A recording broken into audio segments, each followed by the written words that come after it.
Եթերում լուրերի ժամը 17-ի թողարկումն է, ես Մերի Դանիելյանն եմ, բարի օր։ Եվ այսպես, և Հայաստանը և Ադրբեջանն ունեն էներգետիկ ավելցուկ, դա նշանակում է, որ մեր տարածաշրջանում շատ մեծ պոտենցիալ կա միջազգային շուկաներին հասանելիություն ստանալու իմաստով։ Կառավարության նիստից հետո ճեպազրույցի ժամանակ հայտարարել է վարչապետ Նիկոլ Փաշինյանը։ Ըստ նրա, եթե անգամ ցանցը միացվի, սակայն իր ասած մոդելները չգործեն, Հայաստանն առնվազն տրանզիտից կարող է օգուտներ ստանալ։ Կառավարության ղեկավարը վստահեցրել է, որ այստեղ որևէ սպառնալիք Հայաստանի համար չկա։ Անդրադառնալով Ռուսաստանի հետ հարաբերություններին, Փաշինյանը հայտարարել է, թե կառավարությունը մտադիր է խորացնել գործակցությունը ռուս գործընկերների հետ տարածաշրջանային հաղորդակցությունները բացելու հարցում։ Ասում է, գրավոր հարցում է ներկայացրել, դեռ չգիտի պատասխան եղել է, թե ոչ։ Փաշինյանը հիշեցրել է, որ 2026-ի սկզբին Հայաստանի և Ադրբեջանի ներկայացուցիչներն այցելել են Երազ-Խսադարակ սահմանային երկաթուղային հանգույց։ Այնպես որ տարածաշրջանում գործընթացներ են ընթանում և դրանք չեն կարող դադարեցվել, ավելացրել է գործադիրի ղեկավարը։ Նույնը վերաբերում է նաև Ախուրիկի հատվածին։ Եթե ինչ-ինչ պատճառներով մեր ռուս գործընկերները չեն ցանկանա ներդրումներ կատարել, մենք այդ հատվածները կվերցնենք մեզ և ամեն ինչ կանենք ինքներս, նշել է Փաշինյանը։ Անդրադառնալով հարցին, թե ով է առաջնորդելու Հայաստան դաշինքն առաջիկա ընտրություններում, երկրորդ նախագահ Ռոբերտ Քոչարյանը մամուլի ասուլիսում հայտնել է, որ իրենք հարցում են անցկացնելու փետրվարի սկզբին և դրանից ելնելով որոշելու են, թե ով է լինելու առաջնորդը, բայց այժմ հավանական թեկնածուն ինքն է։ Եթե հայտնվել է մեր դաշինքում մեկը, որը կարող է ավելի մեծ ձայներ ապահովել, ուրեմն նա է լինելու։ Ես շատ ուրախ կլինեմ, որ ես չլինեմ, շատ մեծ բեռից կազատվեի, բայց այս վիճակում պայքարից փախչելը կհամարեի դասալքություն, ընդգծել է Քոչարյանը։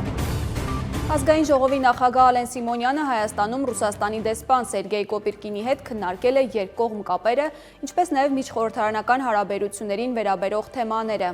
Կողմերն անդրադարձել են նաև Սիմոնյանի Ռուսաստան կատարելիք պաշտոնական այցին առնչվող օրակարգային հարցերին։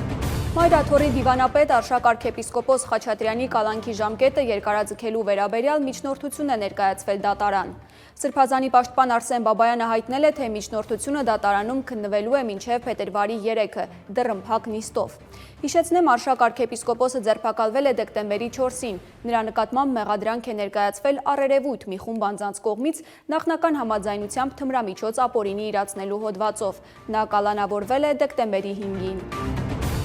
Այսօր ցերեկը Երևանի Շերամի փողոցում գտնվող անձեռոցիկի արտադրամասում հրդեհ է բռնկվել։ Հրդեհի բարդության թիվ 2 կանչով դեպքի վայր են մեկնել Հրշեջ փրկարարական ջոկատներից 6 մարտական հաշվարկ և ճգնաժամային կառավարման ազգային կենտրոնի օպերատիվ խմբերը։ Այլ մանրամասներ դեռ հայտնի չեն։ Ֆուտզալի Հայաստանի ազգային հավաքականը առաջին տեղով դուրս եկավ Եվրո 2026-ի B խմբից, որտեղ ընդգրկված էր նաև աշխարհի գործող բրոնզե մեդալակիր Ուկրաինայի հավաքականը։ Վերջին երրորդ տուրում մեր հավաքականը ոչ ոքի խաղաց Լիտվայի ընտրանու հետ 3-3, իսկ քառորդ եզրափակիչում մեր թիմը ուժերը կչափի Խորվաթիայի հավաքականի հետ։ Հանդիպումը կլինի հունվարի 31-ին Երևանի ժամանակով ժամը 22-ին։ Հիմա կանխատեսվող եղանակի մասին։ Հիդրոթերապևտաբանության և մոնիթորինգի կենտրոնից հայտնում են, որ Երևանում հունվարի 29-ից 31-ին սպասվում է առանց տեղումների եղանակ, փետրվարի 1-ից 3-ին ձյուն է կանխատեսվում։ Հանրապետության տարածքում հունվարի 30-ին սպասվում է առանց տեղումների եղանակ, հունվարի 31-ից փետրվարի 3-ը առանձին շրջաններում սպասվում է ձյուն, լեռնային շրջաններում բուք, ցածր հորիզոնական տեսանելիություն։ Օդի ջերմաստիճանը հունվարի 29-ից 31-ի ցերեկային ժամերին Լոռիում, Տավուշում և Սյունիքում աստիճանաբար կբարձրանա 5-ից 7 աստիճանով։